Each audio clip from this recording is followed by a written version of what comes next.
What's up, everyone? Welcome to the Coke 600 Top 5 DFS Picks video for Sunday, May 29th at Charlotte Motor Speedway. As always, I am your host, Chris Pennell. You can find me on Twitter at ChrisPennell16, and this video is presented by Prize Picks. In today's video, we are going over general track strategy, how to approach the slate from a DFS perspective, and my top 5 favorite plays on the slate.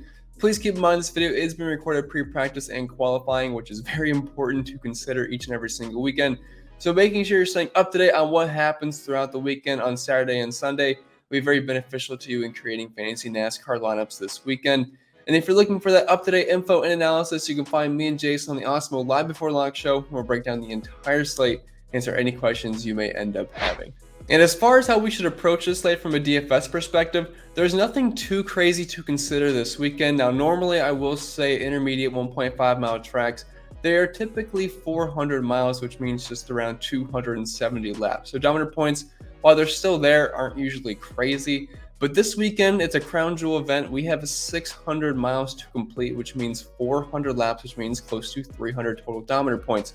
So the dominator points are more abundant. It's not going to change our strategy too much because we can't just magically add in 3 to 4 dominators quite easily with the way pricing is this weekend. So while it's typically a 2-dom approach for the 400-mile races, we can try to stretch that to 2 to 3 this weekend, but we're still looking at multi-dominator lineups. Just making sure you're staying up to date on who's fast in practice on Saturday and seeing where these guys qualify, because you're going to want some dominators in your lineup. Because if you are going to completely exclude dominators for place differential for a 600-mile race, 400 laps, you were doing it wrong. You're going to need a couple dominators per lineup. But just looking at drivers that have been fast at similar tracks this year and fast in practice is going to be the best way to go. And if you're looking for comparable tracks, you can look at the intermediates. We were at Auto Club early in the season, Las Vegas, Texas for the All-Star race, Kansas last weekend, well, 2 weeks ago if you exclude the All-Star race. And you can also throw in Darlington, considering that you're using the same tire that they ran at Darlington weekend. But strategy isn't anything too crazy, multi-dom builds, and then just picking drivers that have the ability to finish high and offer you place differential as well.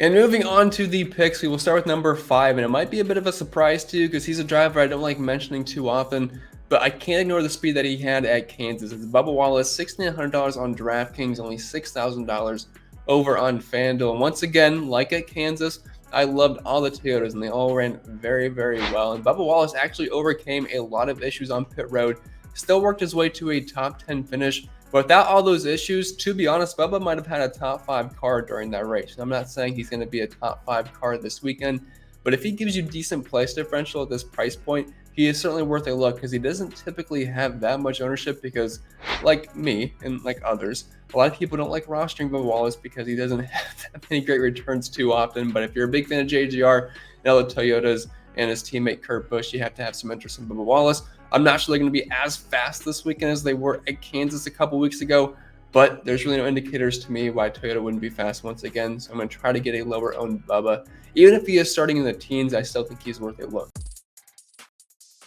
And moving on to number 4, this is pretty much a price play for me because Kevin Harvick has not shown a ton of speed so far this year, but he is picking up the great finishes, and I kind of gave away the pick here, but it's Kevin Harvick, $8,000 on both sites, DraftKings and FanDuel, but he's been killing it finish-wise. Now, like I said, isn't bringing a ton of speed as far as green flag speed is concerned, and the average running position is definitely worse than his average finish, but finished 15th at Kansas, 12th at Vegas, 7th at Auto Club, and if you're looking back to last season, 3rd at Kansas, 5th at Texas, and 9th at Las Vegas. He's averaging close to 54 DraftKings points per race at the 4 intermediate tracks that we've been at this year, and also the 3rd best average finish at 9.5, only behind drivers like Austin Dillon, Joey Logano, right on par with guys like Kyle Larson and Martin Truex Jr. He just hasn't had that top-line speed. You cannot really expect him to dominate, and the Fords are definitely behind the Toyotas and Chevys at this point. But Harvick just seems a bit too cheap for a driver that consistently is going to contend for top 10s and top 12. So if he offers us some place differential because he has not been qualifying well whatsoever, he'll be a decent mid-range play to hopefully gain 10 spots, depending on where he's going to qualify. And moving on to number 3, this is a driver that once again I think is a bit underpriced, and I'm not going to say that too often because a lot of the drivers that I had interest in heading into the weekend, they're pretty darn expensive and definitely got some price bumps. But Christopher Bell, $8,400 on DraftKings, up to $9,500 over on FanDuel. So I think this is a pretty good price point for a JGR car. I know he doesn't have quite the name value as his teammates Martin Truex Jr., Denny Hamlin, or Kyle Busch, but you got to keep in mind he's in the same equipment as them, and he's had a very fast car this season. Last weekend at Kansas, arguably had the best car, had some issues, got a lot of laps early on, had to go to the back, ended up having a flat tire, but he worked his way back up to a top 5 finish and was absolutely killing it. And like I said, very fast. I have a ton of interest in all the Toyotas and JGR, so don't forget about Christopher Bell. You're getting a pretty nice price point here in the 4 intermediate tracks we've been at so far this season. He has 3 top 10s to show for it and a top 5. So I'm all aboard this price point. I think it's a fantastic buy low opportunity once again for Christopher Bell.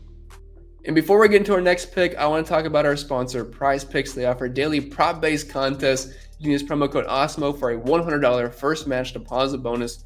There is no sharks, optimizers, or mass entries. 5-player lineups can add to 10 times your entry fee. Use your knowledge of multiple sports with cross-sport entries. You can download in the App Store, over on Google Play, or on prizepicks.com. Use our free player props tool to help you make the best selections. You get 1 free month of Awesemo plus Platinum when you sign up and make a deposit over at PrizePicks. You'll receive your email within 24 to 48 hours after you redeem your free month of Awesemo plus Platinum.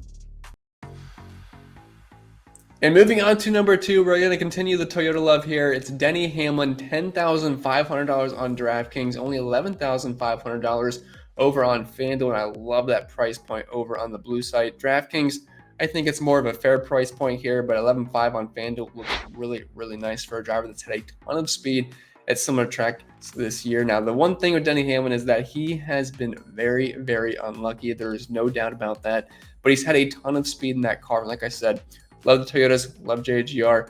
And I wouldn't be surprised if Denny Hamlin picks up a win this week. His odds over in Vegas are plus 1,200. That number really stood out to me as a really good value. So for those of you that are in legal betting states, I wouldn't mind taking some stabs at Denny Hamlin there. But I have to imagine he's going to have a very fast car. Yes, he only has 1 top 5 to show for intermediates, and that was the last time out at Kansas a couple weeks ago. But at the All-Star race at Texas, not really using those numbers for my data set because it was funky and it's the All-Star race. But he did finish second there at Texas. And hard to imagine he's not going to have a lot of speed, like the price point on both sides. Green flag speed-wise, he's been one of the faster cars this year. I think he's got a good chance to dominate, get up front, potentially win this race at Charlotte. And finally, my number 1 play for the Coke 600 at Charlotte Motor Speedway. It's no other than the man that's averaging the most DraftKings points per race here over the past few seasons, but it's Kyle Busch. Got a big price bump, $11,100 on DraftKings, all the way up to $14,000 over on FanDuel. So we are no longer getting the cheap discounted Kyle Busch in the 9K range, unfortunately, but those price points were just silly to begin with. It's definitely deserved that he's one of the most expensive drivers on the slate. He honestly should be the most expensive. Cal Larson, once again, holding that top spot, but he's averaging close to 72 DraftKings points per race here at Charlotte. He's got 4 top 5s, the second most laps led per race, and the most fast laps. He has finished 3rd at Kansas, 4th at Vegas at the 2 other mile-and-a-half tracks we've been at so far this year. 14th at Auto Club. I want to look past that. But he's been very good intermediates. He was great at them last year, and once again, great at them this season. One of the best average green flag speed-wise. Close to 50 DraftKings points per race. Only has 2 top 5s to show for it, but 6 top 10s. Good chunk of dominator points. And, I mean, Kyle Busch has been the man to beat so far this year. Tied with Kyle Larson with the best odds to win this race. His pit team has been excellent, which has been able to help him get up front.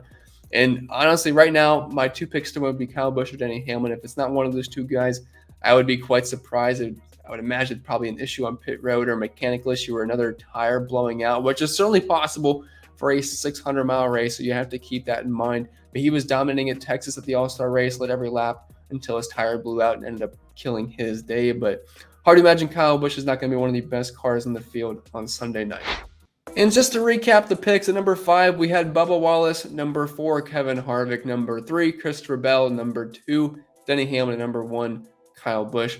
Basically just a big slew of JGR cars or Toyotas. Then we threw Kevin Harvick in there just because of the price point and the way he's been finishing races this season. And if you did enjoy today's free content, make sure to leave a like on the video, subscribe to the channel if you haven't yet already, and feel free to leave a comment down below agreeing or disagreeing with any of the takes I had in today's video, as we love to hear the takes over on Awesemo, as we are full of smart, intelligent people over on the website. So feel free to share your thoughts on what you think are the top 5 favorite plays this weekend. And you can also follow us on Sunday for the Live Before Lock show with me and Jason Floyd. I'll break down the entire slate, answer any questions you may end up having post-practice and qualifying, so that's the best information that we can give you. But with that being said, I wish you all the best of luck, and I'm very excited for this race as it's a crown jewel event, and I love night races.